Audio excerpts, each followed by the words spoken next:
ಇದುವರೆಗೆ ನಾವು ಲೈಸೆನ್ಸ್ ಪಡೆಯದೇ ಇದ್ರೆ ಮಾತ್ರ ರಿಹಾಬ್ ಸೆಂಟರ್ಗಳು, ಆಸ್ಪತ್ರೆ, ಕ್ಲಿನಿಕ್ಗಳು ಕ್ಲೋಸ್ ಆಗುತ್ತವೆ ಎಂದು ಮಾತ್ರ ನೋಡಿದ್ದೇವೆ. ಇಲ್ಲೊಂದು ಪುನರ್ವಸತಿ ಕೇಂದ್ರ ಅಂದ್ರೆ ರಿಹಾಬ್ ಸೆಂಟರ್ ಲೈಸೆನ್ಸ್ ಇದ್ದು ಕ್ಲೋಸ್ ಆಗಿದೆ. ಯಾಕೆ ಅಂತೀರಾ? ಫುಲ್ ಸ್ಟೋರಿ ನೋಡಿ.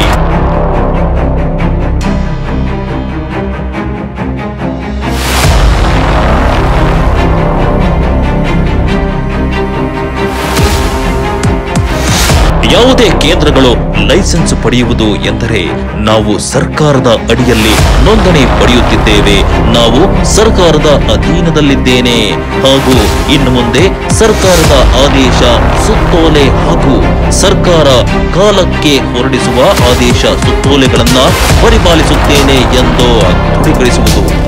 ಆದರೆ ಇಲ್ಲೊಂದು ರಿಹಾಬ್ ಸೆಂಟರ್, ನಾನು ಲೈಸೆನ್ಸ್ ಪಡೆದಿದ್ದೇನೆ, ಯಾವ ರೀತಿ ಬೇಕಾದರೂ ರಿಹಾಬ್ ಸೆಂಟರ್ ಅನ್ನ ನಡೆಸುತ್ತೇನೆ ಎಂಬ ಮನಸ್ಥಿತಿ ಹೊಂದಿತ್ತು.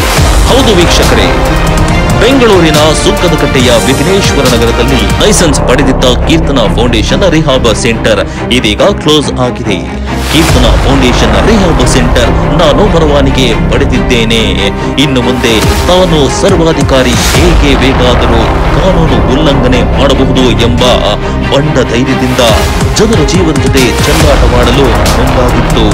ಈ ಕೀರ್ತನ ರಿಹಾಬ್ ಸೆಂಟರ್ ಪರವಾನಗಿ ಪಡೆದಿದ್ದೇನೆ ಎಂಬ ಒಂದೇ ಒಂದು ಕಾರಣಕ್ಕೆ ಯಾವುದೇ ಅಧಿಕಾರಿಯ ಭಯವಿಲ್ಲದೆ, ಯಾವುದೇ ಕಾನೂನಿನ ಕ್ರಮಗಳನ್ನ ಪಾಲನೆ ಮಾಡದೆ ತನ್ನ ರಿಹಾಬ್ ಸೆಂಟರ್ ಅನ್ನ ದುಡ್ಡು ಮಾಡುವ ಅಡ್ಡವನ್ನಾಗಿ ಪರಿವರ್ತಿಸಿಕೊಂಡು ಬಿಟ್ಟಿತ್ತು. ಹೌದು ವೀಕ್ಷಕರೇ, ಒಂದಲ್ಲ ಎರಡಲ್ಲ, ಬರೋಬ್ಬರಿ 71 ಮದ್ಯ ವ್ಯಸನಿಗಳು ಈ ಪುನರ್ವಸತಿ ಕೇಂದ್ರದಲ್ಲಿ ಸಿಲುಕಿದ್ದರು.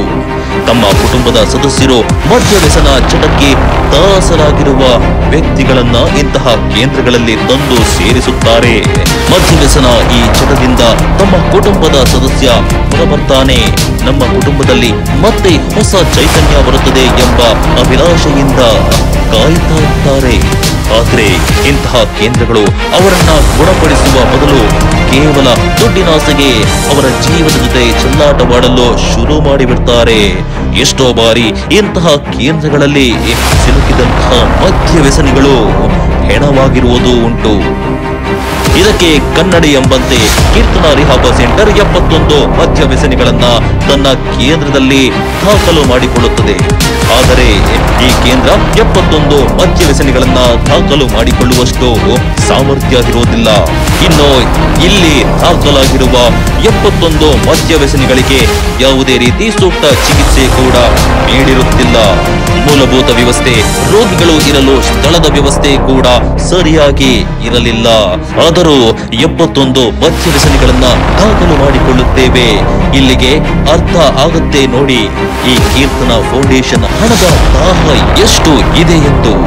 ಈ ಕೇಂದ್ರ ಶುಚಿತ್ವವನ್ನು ಸಹ ಕಾಪಾಡಿಕೊಂಡಿಲ್ಲ. ಇನ್ನು ಮುಂದುವರೆದು ನೋಡಿದರೆ ಪೂರಕ ಪರವಾನಗಿ ದಾಖಲಾತಿಗಳನ್ನು ಸಹ ಸಮರ್ಪಕವಾಗಿ ನಿಭಾಯಿಸಿಲ್ಲ. ಏಕೆ ನ್ಯೂಸ್ ವಾಹಿನಿಯ ಮುಖ್ಯಸ್ಥರು, ಮಾಹಿತಿ ಹಕ್ಕು ಬಳಕೆದಾರರು ಹಾಗೂ ಸಾಮಾಜಿಕ ಹೋರಾಟಗಾರ್ತಿಯಾದ ಅಮೃತ ಜಯರಾಮ್ ರವರ ಗಮನಕ್ಕೆ ಬರುತ್ತದೆ.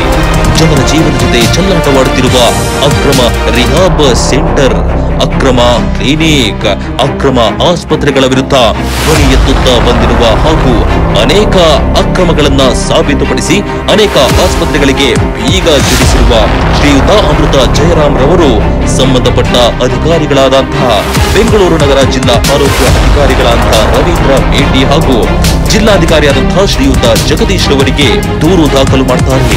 71 ಜೀವಗಳನ್ನ ರಕ್ಷಣೆ ಮಾಡುವಂತೆ ಮನವಿಯನ್ನ ಮಾಡ್ತಾರೆ.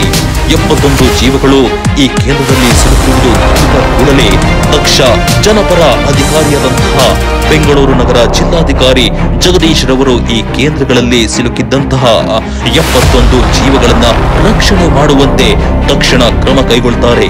ಕೀರ್ತನ ರಿಹಾಬ್ ಸೆಂಟರ್ ಅನ್ನ ಕೂಡಲೇ ಸೀಸ್ ಮಾಡುವಂತೆ, ಕೆಪಿಎಂಇ ಲೈಸೆನ್ಸ್ ಅನ್ನ ರದ್ದುಗೊಳಿಸುವಂತೆ ಜಿಲ್ಲಾಧಿಕಾರಿಯಾದಂತಹ ಜಗದೀಶ್ ರವರು ಆದೇಶವನ್ನು ಹೊರಡಿಸುತ್ತಾರೆ.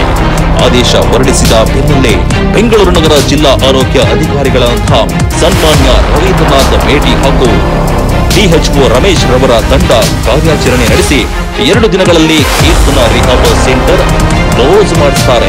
ಈ ಕೀರ್ತನ ಫೌಂಡೇಶನ್ ಅನ್ನ ಸೀಸ್ ಮಾಡುವ ಮುಖಾಂತರ ಎಲ್ಲ ಕೇಂದ್ರಗಳಿಗೂ, ಆರೋಗ್ಯ ಇಲಾಖೆಗೂ ಹಾಗೂ ಮಾನ್ಯ ಜಿಲ್ಲಾಧಿಕಾರಿಗಳು ಪರವಾನಿಗೆ ಹೊಂದಿದ ಮಾತ್ರಕ್ಕೆ ಜನರ ಜೀವದ ಜೊತೆ ಚೆಲ್ಲಾಟವಾಡಲು ಸಾಧ್ಯವಿಲ್ಲ ಎಂದು ಕಾನೂನಿನ ಕ್ರಮಗಳನ್ನ ಪಾಲನೆ ಮಾಡಬೇಕು ಎಂಬ ಖಡಕ್ ಸಂದೇಶವನ್ನ ಎಲ್ಲ ಆರೋಗ್ಯ ಕೇಂದ್ರಗಳಿಗೆ ನೀಡಿದ್ದಾರೆ.